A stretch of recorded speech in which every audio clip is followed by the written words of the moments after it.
and this is Sims Education Center Malappuram.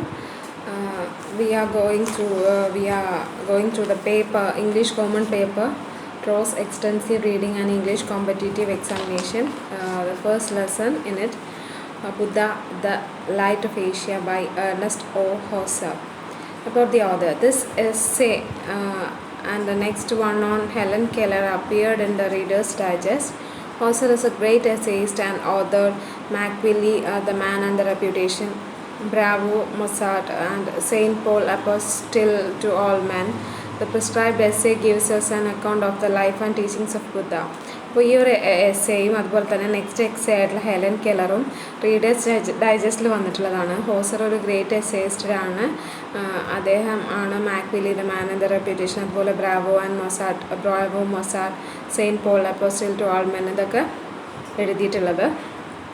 ഇപ്പോൾ ഇതിൽ പഠിക്കാനുള്ള എസ്സേ എന്ന് പറയുന്നത് ബുദ്ധൻ്റെ ലൈഫ് ആൻഡ് ടീച്ചിങ്സിനെ കുറിച്ചാണ്. അപ്പോൾ ഈ ലെസൺ പോയിൻ്റ് ഔട്ട് ചെയ്തിട്ട് കൊടുത്തിട്ടുണ്ട്.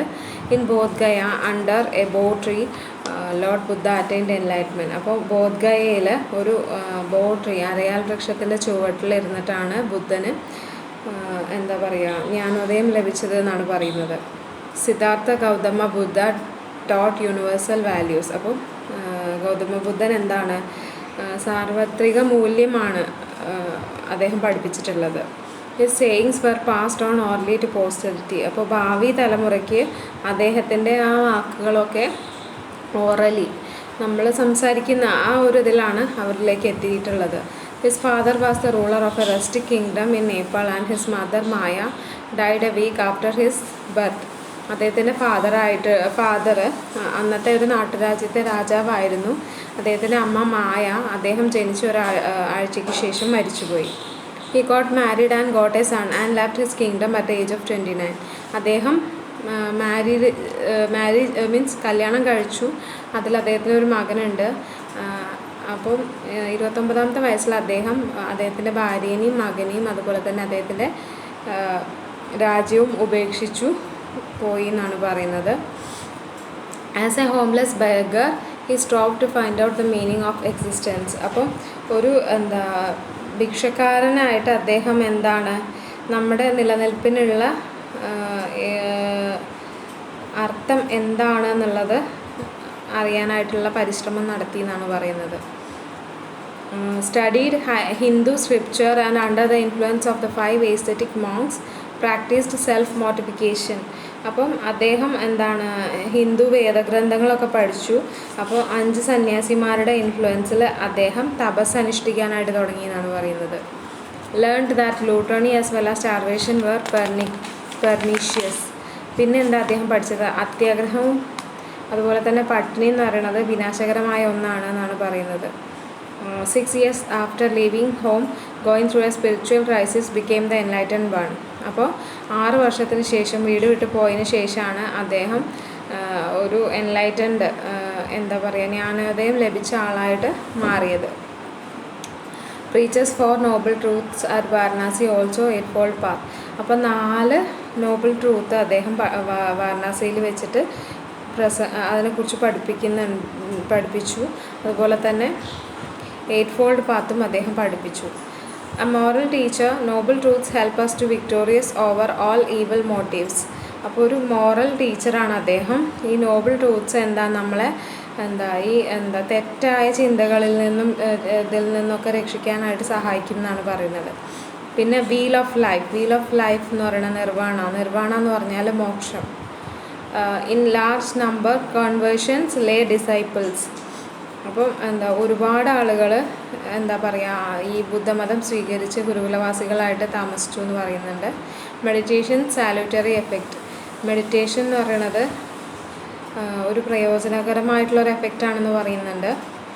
Loved everyone at 80 passed into nirvana. എല്ലാവരെയും സ്നേഹിക്കുന്നൊരു വ്യക്തിയായിരുന്നു. 80ാം വയസ്സത്തിൽ നിർവാണ മോക്ഷം ലഭിച്ചു. At Kasia a 6 meter recumbent figure of dormant Buddha. അപ്പം കാസിയയിൽ ഒരു 6 അടിയുള്ള അങ്ങനെ അങ്ങനെ ബുദ്ധൻ ഇങ്ങനെ ഉറങ്ങിക്കിടക്കുന്ന പോലെ വിശ്രമിക്കുന്ന പോലെയുള്ളൊരു പ്രതിമ ഉണ്ടെന്നാണ് പറയുന്നത്. ഇനി പാരഗ്രാഫ് ക്വസ്റ്റ്യൻസ് ആണ്. Enumerate the events of Buddha's life until he became enlightened. Buddha's father was the ruler of a rustic kingdom. His mother Maya died a week after his birth. He was named Siddhartha, meaning expectancy fulfilled.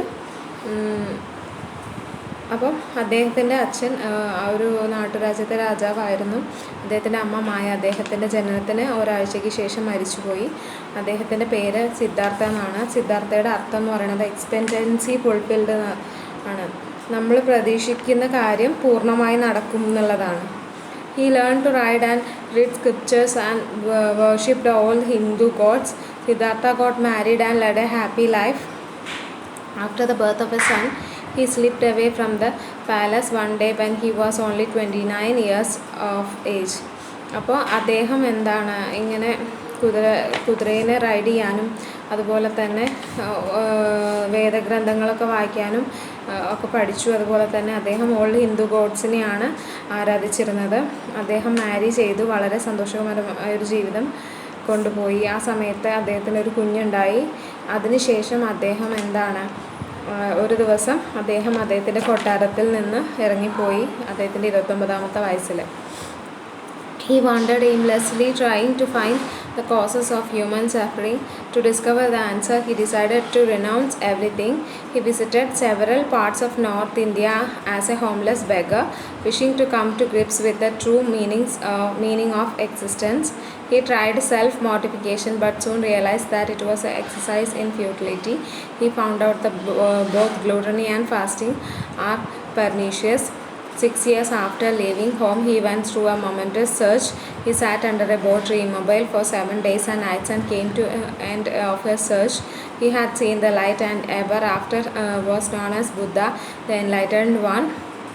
He carried his new found knowledge to Benares, now known as Varanasi. He started out on his final journey to Nirvana at the age of 80. അദ്ദേഹം വീട്ടിൽ നിന്ന് ഇറങ്ങിപ്പോയിട്ട് ഒരു ലക്ഷ്യമില്ലാതെ അങ്ങനെ അലഞ്ഞു നടന്നു. എന്താണ് മനുഷ്യൻ അനുഭവിക്കുന്നതിനുള്ള കാരണം എന്താണെന്നുള്ളത് അന്വേഷിച്ചാണ് അദ്ദേഹം നടന്നത്. അതിനുത്തരം കിട്ടാനായിട്ട് അദ്ദേഹം എല്ലാം ത്യജിക്കാനായിട്ട് തീരുമാനിച്ചു. അദ്ദേഹം നോർത്ത് ഇന്ത്യയിലെ പല ഭാഗത്തും വീടില്ലാത്തൊരു ഭിക്ഷക്കാരനെ പോലെ അലഞ്ഞു നടന്നു. നമ്മളെ നിലനിൽപ്പിനുള്ള കാരണം എന്താണെന്ന് അറിയാനായിട്ടുള്ള ആകാംക്ഷയോടുകൂടി അപ്പോൾ അദ്ദേഹം തപസ് അനുഷ്ഠിച്ചു. അപ്പോൾ അത് ഈ ഒരു എക്സസൈസ് നിഷ്ഫലമാണെന്ന് അദ്ദേഹത്തിന് മനസ്സിലായി. അപ്പോൾ അദ്ദേഹം മനസ്സിലാക്കി എന്താ വെച്ചാൽ അത്യാഗ്രഹവും ഉപവാസവും വിനാശകരമാണെന്നുള്ളത്.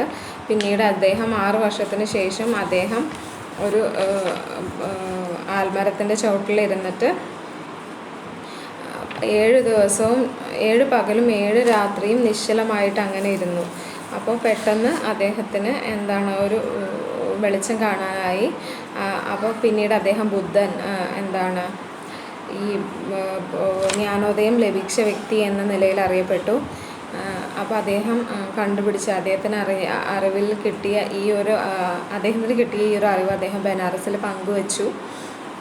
അപ്പോൾ ഇപ്പോൾ അത് വാരണാസി എന്നാണ് അറിയുന്നത്. പിന്നെ അദ്ദേഹത്തിൻ്റെ ഫൈനൽ ജേണി അദ്ദേഹം സ്റ്റാർട്ട് ചെയ്തത് nirvana at the age of 80. Nirvana എന്ന് പറഞ്ഞാൽ മോക്ഷം ലഭിച്ചത് അദ്ദേഹത്തിന് 80ാമത്തെ വയസ്സിലാണ്. Essay all creatures are eternally fettered and the will elucidate. അപ്പോൾ ഈ എല്ലാ ക്രിയേച്ചേഴ്സും ആ ഒരു വീലിൽ ഇതിലാണ് വരുന്നത് എന്നുള്ളതിനെക്കുറിച്ച് വ്യക്തമാക്കാൻ ശാശ്വതമായിട്ടുള്ള വിലങ്ങതടിയാണ് ആ ഒരു വീലിൽ എന്ന് പറയുന്നുണ്ടല്ലോ. അത് എങ്ങനെയാണെന്നുള്ളത് വ്യക്തമാക്കാനാണ് പറയുന്നത്. Buddha, Siddhartha Gautama lived, preached and died during the 5th century BC. Renouncing the world as its pleasures, he set out at the age of 29 to find out the cause of human suffering. Sitting under a boat tree, legs folded under him, he remained immobile for 7 days and 7 nights. Then and there he saw the light, and ever after was known as Buddha, the Enlightened One. He went from the place to place, sermonizing to the people about the fourfold truth and converted thousands of people. ഇപ്പോൾ ബുദ്ധൻ അതുപോലെ സിദ്ധാർത്ഥ ഗൗതമൻ ജനിച്ചതും preach ചെയ്തതും അതുപോലെ തന്നെ മരിച്ചതും 5th century BC-യിലാണ്. അദ്ദേഹം ലോകത്തിലുള്ള എല്ലാ പ്രഷേഴ്സും സന്തോഷങ്ങളും ഒക്കെ അദ്ദേഹത്തിൻ്റെ 29ാമത്തെ വയസ്സിൽ വേണ്ടാന്ന് വെച്ചു. എന്താണ് മനുഷ്യൻ സഫർ ചെയ്യുന്നതിൻ്റെ കാരണം എന്താണെന്ന് കണ്ടുപിടിക്കാനായിട്ട്. അങ്ങനെ അദ്ദേഹം ഒരു ആൽമരത്തിൻ്റെ ചോട്ടിലിരുന്ന് കാലുകളൊക്കെ മടക്കി വെച്ച് ഇരുന്ന് 7 പകലും 7 രാത്രിയും അദ്ദേഹം നിശ്ചലമായിട്ട് അങ്ങനെ ഇരുന്നു. അതിനുശേഷം അദ്ദേഹം ആ ഒരു വെളിച്ചം കണ്ടു. അങ്ങനെ അദ്ദേഹം ബുദ്ധൻ എന്നറിയപ്പെട്ടു. ജ്ഞാനോദയം ലഭിച്ച വ്യക്തി എന്നതിൽ അറിയപ്പെട്ടു. അദ്ദേഹം ഓരോ സ്ഥലങ്ങളിൽ നിന്നും ഇങ്ങനെ യാത്ര ചെയ്ത് ആളുകൾക്ക് ധർമ്മോപദേശം കൊടുത്തു. അതുപോലെ തന്നെ 4-fold ട്രൂത്തിനെ കുറിച്ച് എല്ലാവർക്കും അറിവ് ഉണ്ടാക്കി കൊടുത്തു. അതുപോലെ തന്നെ ആയിരക്കണക്കിന് ജനങ്ങൾ ബുദ്ധമതം സ്വീകരിച്ചു. The first truth is that life is painful. The second, that pain is caused by a constant craving for sensual delights, pleasure, material things. The third, that pain will cease when a person is emancipated from desire. The fourth prescribes a way that leads to the cessation of pain. It is a noble 8-fold path, namely right views, right intention, right speech, right action, right living, right effort, right thinking, right concentration. ആദ്യത്തെ truth എന്ന് പറയുന്നത് life എന്ന് പറയുന്നത് painful ആണെന്നുള്ളതാണ് ആദ്യത്തെ truth എന്ന് പറയുന്നത്. രണ്ടാമത്തേതെന്ന് പറയുന്നത് pain is caused by a constant crying for. അപ്പോൾ എന്താണ്, നമ്മൾ ഇങ്ങനെ എന്താ പറയുക, നമ്മുടെ ആഗ്രഹങ്ങൾ കൂടുമ്പോഴാണ് അല്ലെങ്കിൽ പ്ലഷറിനുള്ളത് കൂടുമ്പോഴാണ് ഈ ഒരു പെയിൻ ഉണ്ടാവുന്നത്. അപ്പോൾ ഈ പെയിനെ അവസാനിപ്പിക്കാൻ എന്ത് ചെയ്യണം? നമ്മൾ ആഗ്രഹങ്ങളെ ഉപേക്ഷിക്കണം. നാലാമത് പറഞ്ഞത് നമ്മൾ പെയിൻ അവസാനിപ്പിക്കുന്നത് എങ്ങനെയാണ്? ആഗ്രഹങ്ങളെ ഉപേക്ഷിച്ചിട്ടാണ് എന്നുള്ളതാണ്. പിന്നെ 8-fold പാത്ത് പറയുന്നത് ഒന്ന് റൈറ്റ് വ്യൂ, മറ്റൊന്ന് right intention, right speech, right action, right living, right effort, right thinking and right concentration. He preached that if we abide by these noble truths, we would win victory over all our motives. All creatures, Buddha taught, are fettered to the turning wheel of cycle of births. If one walks the noble path, he could escape the fetters. In his home town Kapilavastu, on one day he converted 80,000 people. Around this mob of beggars there grew a Buddhist lay community. Often he would withdraw to a lonely spot to sit and meditate. Then this replenished his spirituality. He loved everyone and in return everyone loved him. The vast majority of the world's 261 million Buddhists still live in Asia. അപ്പോൾ അദ്ദേഹം എന്താണ് ഇങ്ങനെ പ്രസംഗിച്ചതെന്ന് വെച്ചാൽ, നമ്മൾ ഈ ഒരു Noble truth അതിനെ വിശ്വസിച്ച് തുടർന്ന് പോവുകയാണെന്നുണ്ടെങ്കിൽ നമ്മുടെ എല്ലാ ലക്ഷ്യങ്ങളും നമുക്ക് നിറവേറ്റാനായിട്ട് സാധിക്കും. അതുപോലെ തന്നെ ഈ ഒരു വീൽ ഓഫ് സൈക്കിളിൻ്റെ ബന്ധനത്തിലാണ് ലോകത്തിലെ എല്ലാ ജീവജാലങ്ങളും. അതുപോലെ തന്നെ ഒരാൾ ഒരു നോബിൾ പാത്തിലൂടെ നടക്കുകയാണെങ്കിൽ അയാൾക്ക് ഇങ്ങനെയുള്ള ഇതിൽ നിന്നൊക്കെ എന്താ പറയുക, ചങ്ങലയിൽ ഒക്കെ പൊട്ടിച്ചെറിയാനായിട്ട്, അതിൽ നിന്ന് രക്ഷപ്പെടാനായിട്ട് സാധിക്കും. അതുപോലെ തന്നെ അദ്ദേഹത്തിൻ്റെ ഹോം ടൗൺ ആയിട്ടുള്ള കപിലവസ്തുവിൽ ഒരു ദിവസം കൊണ്ട് അദ്ദേഹം 80,000 പേരെ ബുദ്ധമതത്തിലേക്ക് കൺവേർട്ട് ചെയ്യിപ്പിച്ചു എന്ന് പറയുന്നുണ്ട്. അപ്പോൾ ഇങ്ങനെയുള്ള ഈ ഒരു കൂട്ടം സന്യാസികൾ അവർ ഒരു ഗുരുകുല സമ്പ്രദായം പോലെ അങ്ങനെ ഒരു കമ്മ്യൂണിറ്റി ഉണ്ടാക്കി. അതുപോലെ തന്നെ ചില സമയങ്ങളിൽ അദ്ദേഹം മെഡിറ്റേറ്റ് ചെയ്യാനായിട്ടൊക്കെ ഇരിക്കും, സ്പിരിച്വാലിറ്റി ഉള്ളിൽ ഉണ്ടാവാൻ വേണ്ടിയിട്ട്. അപ്പം അദ്ദേഹം എല്ലാവരെയും സ്നേഹിച്ചു, എല്ലാവരും തിരിച്ചും അദ്ദേഹത്തെ സ്നേഹിച്ചു. 261 മില്യണോളം ബുദ്ധിസ്റ്റുകൾ ഇന്നും ഏഷ്യയിലാണ് ജീവിക്കുന്നത് എന്ന് അദ്ദേഹം പറയുന്നുണ്ട്. പിന്നെ Buddha is still present and he speaks to us as well as people of all times explain. ബുദ്ധൻ ഇപ്പോഴും ഉണ്ട്, അദ്ദേഹം നമ്മളോട് സംസാരിക്കുന്നുണ്ട്, എല്ലാവരോടും സംസാരിക്കുന്നുണ്ട് എന്ന് പറയില്ലേ, ആ ഒരു ചോദ്യത്തിൻ്റെ ഉത്തരവും ഈ മേലെ തന്നിട്ടുള്ള എസ്സേ ആണ്. Say whether the following statements are true or false. Today, Buddhist communities do not exist in many Western countries. ഇന്നത്തെ കാലത്ത് ബുദ്ധിസ്റ്റ് കമ്മ്യൂണിറ്റി വെസ്റ്റേൺ കൺട്രീസിലൊന്നും നിലനിൽക്കുന്നില്ല എന്നാണ് പറയുന്നത്. അത് തെറ്റാണ്, നിലനിൽക്കുന്നുണ്ട്. In Bihar, Buddha gratefully accepted a bowl of sweetened rice from a peasant girl. ബീഹാറിൽ വെച്ച് ബുദ്ധൻ ഒരു കൃഷിക്കാരൻ്റെ മകളായിട്ടുള്ള പെൺകുട്ടിയിൽ നിന്ന് ഒരു ബൗൾ ഓഫ് സ്വീറ്റൻഡ് റൈസ് വാങ്ങിയെന്നാണ്, നന്ദിയോടെ വാങ്ങിയെന്നാണ് പറയുന്നത്. അത് സത്യമാണ്, ട്രൂ ആണ്. Buddha was not primarily a moral teacher. ബുദ്ധൻ ഒരു മോറൽ ടീച്ചർ അല്ല എന്ന് പറയുന്നുണ്ട്. അത് തെറ്റാണ്, മോറൽ ടീച്ചറാണ്. Buddha's followers solemnly vowed chastity and poverty. ബുദ്ധൻ്റെ ഫോളോവേഴ്സ് എന്ന് പറയുന്നത് ഭയഭക്തി പുരസരം ആണ് ഈ പരിശുദ്ധിയോട് കൂടിയാണ് മീൻസ് ജീവിച്ചിരുന്നതെന്ന് പറയുന്നുണ്ട്. അത് ശരിയാണ്. To his contemporaries Buddha seemed superhuman. അദ്ദേഹത്തിൻ്റെ കാലത്തുള്ള എല്ലാവരും അദ്ദേഹത്തെ കണ്ടിരുന്നത് ഒരു സൂപ്പർ ഹ്യൂമൻ ആയിട്ടാണ്. അത് സത്യമാണ്, ട്രൂ ആണ്. Choose the best alternative. Buddha's renunciation came after he met two famous teachers of Hindu scripture, after he accepted a bowl of rice from a peasant girl, after he saw a helpless old man, after his horse died of a broken heart.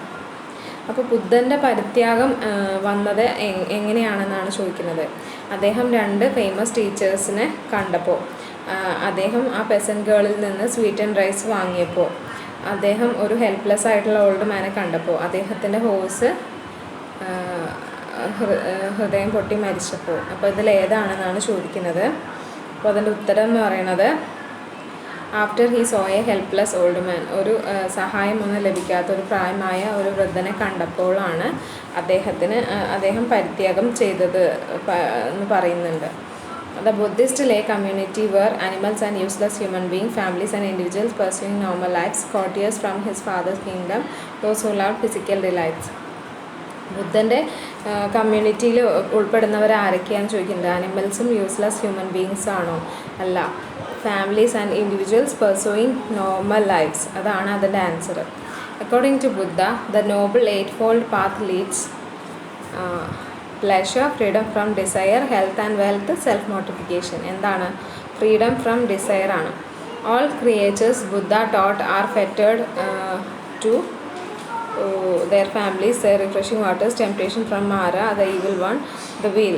അപ്പോൾ എന്താ പറയണത്? വീലാണ് അല്ലേ? നമ്മൾ പറഞ്ഞു എല്ലാവരും ആ ഒരു വീലിൽ ഉൾപ്പെടുന്നവരാണെന്ന് പറഞ്ഞു. ഇനി കോംപ്രിഹെൻഷനാണ്. Answer the following questions in a sentence or two. Where did Lord Buddha attain enlightenment? Lord ബുദ്ധന് ജ്ഞാനോദയം ലഭിച്ചത് എവിടെ നിന്നാണ്? Siddhartha 6 years after leaving home, sat under a spreading bo tree in Bodh Gaya, legs folded under him, immobile for 7 days and nights. Seeker Siddhartha went through a momentous crisis and saw the light, and ever after was known as Buddha, the enlightened one. അദ്ദേഹം വീട് വിട്ടുപോയ 6 വർഷത്തിന് ശേഷം അദ്ദേഹം ഒരു ആൽമരത്തിൻ്റെ ചോട്ടിലിരുന്നു. ബോധ്ഗയയിൽ കാലുകളൊക്കെ മടക്കിയാണ് ഇരുന്നത്. നിശ്ചലമായിട്ട് 7 ദിവസവും 7 പകലും 7 രാത്രിയും അദ്ദേഹം ഇരുന്നു. അങ്ങനെ ഒരു നിമിഷം അദ്ദേഹം ഒരു വെളിച്ചം കണ്ടു. അങ്ങനെ അദ്ദേഹം ബുദ്ധനായി. അദ്ദേഹത്തിന് ജ്ഞാനോദയം ലഭിച്ചു എന്നാണ് പറയുന്നത്. How does he speak to us all? Buddha, Siddhartha Gautama speak to us all whatever our faith with the universal values of his teaching, his wisdom, his compassion and his humanity. അദ്ദേഹം നമ്മളോട് സംസാരിച്ചത് എങ്ങനെയാണ്? നമ്മുടെ വിധി എന്തോ ആയിക്കോട്ടെ, അദ്ദേഹം യൂണിവേഴ്സൽ വാല്യൂസാണ് പഠിപ്പിച്ചിരുന്നത്. അദ്ദേഹത്തിൻ്റെ വിസ്ഡവും അദ്ദേഹത്തിൻ്റെ കമ്പാഷനും അദ്ദേഹത്തിൻ്റെ ഹ്യൂമാനിറ്റിയും ഒക്കെ അദ്ദേഹം നമ്മളെ പഠിപ്പിച്ചു. What is A legend about his dispatcher from palace? അദ്ദേഹം എങ്ങനെയാണ് അദ്ദേഹത്തിൻ്റെ കൊട്ടാരത്തിൽ നിന്ന് പോയത് എന്നാണ് ചോദിക്കുന്നത്. One day the Prince Siddhartha rose into the middle of the night, took one last wistful look at his wife and child and slipped away. He mounted his horse Kandaga and rode into the night with his groom. After a while he said both horse and groom, back and horse, it was said, died of a broken heart. അപ്പോൾ ഒരു ദിവസം സിദ്ധാർത്ഥൻ അർദ്ധരാത്രിയാണ് അദ്ദേഹത്തിന് അവസാനമായിട്ട് ഭാര്യയും മകനെയും ഒരു നോക്ക് കണ്ടിട്ട് അദ്ദേഹം അവിടുന്ന് പോയി. അദ്ദേഹത്തിൻ്റെ കുതിരയായിട്ടുള്ള കാന്തകയുടെ പുറത്തേറിയിട്ടാണ് അദ്ദേഹം പോയത്. അദ്ദേഹം കാട്ടിലെത്തിയപ്പോൾ എന്ത് ചെയ്തു, കണ്ടകനെ തിരിച്ചയച്ചു. അപ്പം അങ്ങനെ തിരിച്ചയച്ച വിഷമത്തിലാണ് ആ കുതിര മരിക്കുന്നത്. What exactly prompted his renunciation? Roving about the outskirts of Kabilavastu, Siddhartha saw a helpless old man, a dead man and a holy man. He wondered what caused man's condition of suffering and grief. Though the holy man was clad in rags and held a beggar's bowl, his face had an expression of remarkable serenity. This prompted him to renounce all material wealth and pleasure. അപ്പം ഇങ്ങനെ കപിലവസ്തുവിലൂടെ കറങ്ങുന്ന സമയത്താണ് അദ്ദേഹം ഒരു സഹായം ലഭിക്കാത്തൊരു വയസ്സായ ഒരാളെയും ഒരു മരിച്ച ഒരാളെയും ഒരു ഹോളി മാനെയും കണ്ടത്. അപ്പോൾ അദ്ദേഹം എന്തോ അവർ സഫർ ചെയ്യണത് കണ്ടു, മനുഷ്യൻ്റെ സഫറിങ്സിനെ കണ്ടു. അദ്ദേഹം എന്താ പറയുക, അദ്ദേഹത്തിന് വിഷമം, ആശ്ചര്യപ്പെട്ടു. പക്ഷേ ഹോളി മാൻ എന്താണ് ഇങ്ങനെ ഇങ്ങനെ പഴം തുണിയും അതൊക്കെ പിടിച്ച ഒരു ബെഗർ ബൗളൊക്കെ പിടിച്ചിട്ടുണ്ടായിരുന്നെങ്കിൽ പോലും അദ്ദേഹത്തിൻ്റെ മുഖത്ത് ഒരു സെറിനിറ്റി, ഒരു ശാന്തത കാണാമായിരുന്നു എന്ന് പറയുന്നുണ്ട്. അപ്പോൾ ഇതാണ് അദ്ദേഹത്തിനെ എല്ലാം വെൽത്തും പ്ലഷറും ഒക്കെ ഉപേക്ഷിക്കാനായിട്ട് പ്രേരിപ്പിച്ചത്. Who were his teachers? അദ്ദേഹത്തിൻ്റെ ടീച്ചേഴ്സ് ആരൊക്കെയായിരുന്നു എന്ന് ചോദിക്കുന്നുണ്ട്. First he studied with 2 famous teachers of Hindu scripture. He then fell in 5 ascetic monks who practiced self-mortification. His common sense told him that extremes like gluttony and fasting were equally pernicious. അപ്പം അദ്ദേഹം ആദ്യം പഠിച്ചത് 2 ഹിന്ദു വേദഗ്രന്ഥങ്ങളിൽ നിന്നാണ്. പിന്നെ അദ്ദേഹം 5 സന്യാസികളുടെ കൂടെ തപസ് അനുഷ്ഠിക്കാനായിട്ട് തുടങ്ങി. അപ്പം അദ്ദേഹത്തിൻ്റെ മനസ്സിലാക്കിയൊരു കാര്യം എന്ന് പറഞ്ഞാൽ അഹങ്കാരവും ഫാസ്റ്റിങ്ങും എന്താണ്, ദോഷകരമായ ഒന്നാണ് എന്നുള്ളത് മനസ്സിലാക്കി. Trace the temptations of the that assailed him. Mara, the evil one, surfaced to tempt him, parading a bevy of bewitching women to arouse him, and next assaulting him with monsters from the bowels of hell. He did not stir from his meditation, and thus he triumphed over evil. അപ്പം എന്താ പറയുക, അദ്ദേഹത്തിന് ഇങ്ങനെ ബുദ്ധിമുട്ടിച്ച പ്രലോഭനങ്ങൾ എന്തൊക്കെയാണ് ചോദിക്കുന്നത്. ഈവിളായിട്ടുള്ള മാറ എന്ത് ചെയ്തു, ഇങ്ങനെ ഒരു സംഘം സ്ത്രീകളെ അദ്ദേഹത്തെ വശീകരിക്കാൻ അദ്ദേഹത്തിന് തപസ്സിൽ നിന്ന് ഉണർത്താനായിട്ട് പറഞ്ഞു വിട്ടു. പിന്നെ എന്താണ്, ചില മോൺസ്റ്റേഴ്സിനെ ഹെല്ലിൽ നിന്ന് ഹെല്ലിലെ അന്തർഭാഗത്തു നിന്ന് പറഞ്ഞു വിട്ടു. പക്ഷേ അദ്ദേഹം അപ്പോഴും മെഡിറ്റേഷനിൽ തന്നെ ഇരുന്നു. അദ്ദേഹം ഈവിൾസിനെ ജയിച്ചു. അങ്ങനെ ഇനി what are the 4 noble truths? The first truth is life is painful. The second, the pain is caused by a constant craving for sensual delights, pleasure and material things. Third, that pain will cease when a person is emancipated from desire.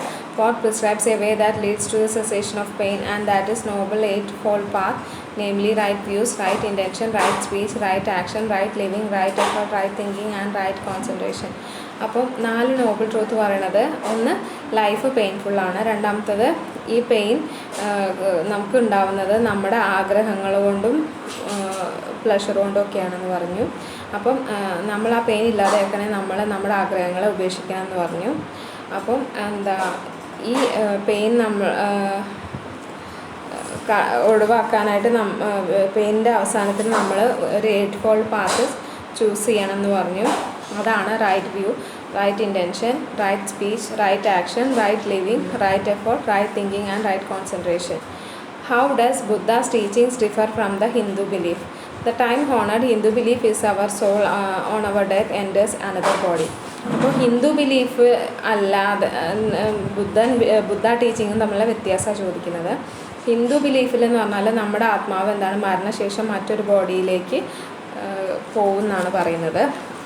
All creatures, Buddha taught, are fettered to the turning wheel which jolts us to existence. അപ്പം എല്ലാ ക്രിയേച്ചേഴ്സും ആ ഒരു വീലിൻ്റെ ഉള്ളിലാണ് വരുന്നത് എന്ന് പറയുന്നുണ്ട്. But unlike Hindu faith, Buddha held out the hope of escape for those who walk the path. അപ്പം ഹിന്ദു വിശ്വാസത്തിനുപരി അദ്ദേഹത്തിന് ഇങ്ങനെയുള്ള ആ ഒരു വഴിയിൽ നിന്ന് രക്ഷപ്പെടാൻ എല്ലാവർക്കും കഴിയുമെന്ന് പറയുന്നുണ്ട്. Freed from the prison of rebirth, they enter into nirvana that knows no craving, no delusion, no death. അപ്പോൾ ഈ രണ്ടാമത് പുനർജനിക്കുന്നതിന് പകരം അവർ നിർവാണ എന്താണ് മോക്ഷം പ്രാപിക്കുമെന്ന് പറയുന്നുണ്ട്. അപ്പോൾ അവിടെ ഒരു ബുദ്ധിമുട്ടുകളും ഒരു മരണവും അങ്ങനെയുള്ള ഒന്നും ഉണ്ടാവില്ല എന്ന് അദ്ദേഹം പറയുന്നുണ്ട്. Describe the lifestyle of a Buddhist. A Buddhist first vows chastity and poverty. The followers were keep no personal possession except thread and needle, a begging bowl, a rosary and a razor with which to shave their heads in token of humility. They were to own 3 yellow robes made from discarded rags. Thus the followers were a mob of beggars. അദ്ദേഹത്തിൻ്റെ ബുദ്ധിസ്റ്റിൻ്റെ life style എങ്ങനെയാണ് ചോദിക്കുന്നുണ്ട്. അവരെന്ത് ചെയ്യും? അവർ ബ്രഹ്മചര്യം അനുഷ്ഠിക്കാനായിട്ട് പ്രതിജ്ഞ ചെയ്യും. അവർ ദാരിദ്ര്യത്തിലായിരിക്കും. അവർ personal പൊസഷനായിട്ട് കയ്യിൽ വെക്കുന്ന എന്താണ്? ഒരു നൂലും ഒരു സൂചിയും ഒരു ബെഗിങ് ബൗളും പിന്നെ ഒരു ജപമാലയും പിന്നെ ഒരു റേസറുമാണ്. റേസർ യൂസ് ചെയ്തിട്ടാണ് തല മുണ്ടനം ചെയ്യുന്നത്.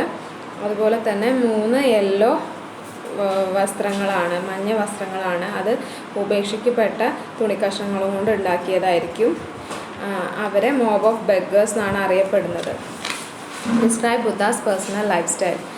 ബുദ്ധൻ്റെ പേഴ്സണൽ ലൈഫ് സ്റ്റൈലിനെ കുറിച്ച് പറയാനാണ് പറയുന്നത്. Buddha was happiest outdoors especially in the forest. Noise bothered him. Often he would withdraw for periods to some lonely spot, allowing but one monk to bring him food. His calm and immutable serenity was constantly replenished by meditation. അദ്ദേഹത്തിൻ്റെ personal life style എന്താണെന്ന് ചോദിക്കുന്നത്. അദ്ദേഹം ഫോറസ്റ്റിലാണ് ജീവിച്ചിരുന്നത്. ശബ്ദം അദ്ദേഹത്തിന് ഇഷ്ടമുണ്ടായിരുന്നില്ല. അദ്ദേഹം ഇങ്ങനെ ചില സമയത്ത് ഒറ്റയ്ക്ക് ഇങ്ങനെ മെഡിറ്റേഷനിലിരിക്കും. അപ്പോൾ ഒരാളെ മാത്രം ഭക്ഷണം കൊണ്ടുവരാനായിട്ട് അനുവദിക്കും. ഒരു സന്യാസി അങ്ങോട്ട് പോവും. അപ്പം അദ്ദേഹം വളരെ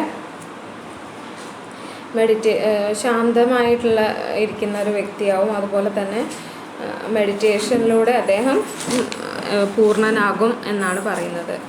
ഇനി ഇതിൽ താഴെ കൊടുത്തിട്ടുള്ള ഫ്രേസസ് ഉണ്ട്. ഇത് നമ്മൾ എന്ത് ചെയ്യുക? ഇത് നമ്മൾ എന്താണ് നമ്മൾ യൂസ് ചെയ്യുന്ന സെൻറ്റൻസസിൽ ഈ വേർഡ്സൊക്കെ യൂസ് ചെയ്യാമെന്നാണ് പറയുന്നത്. Okay, thank you.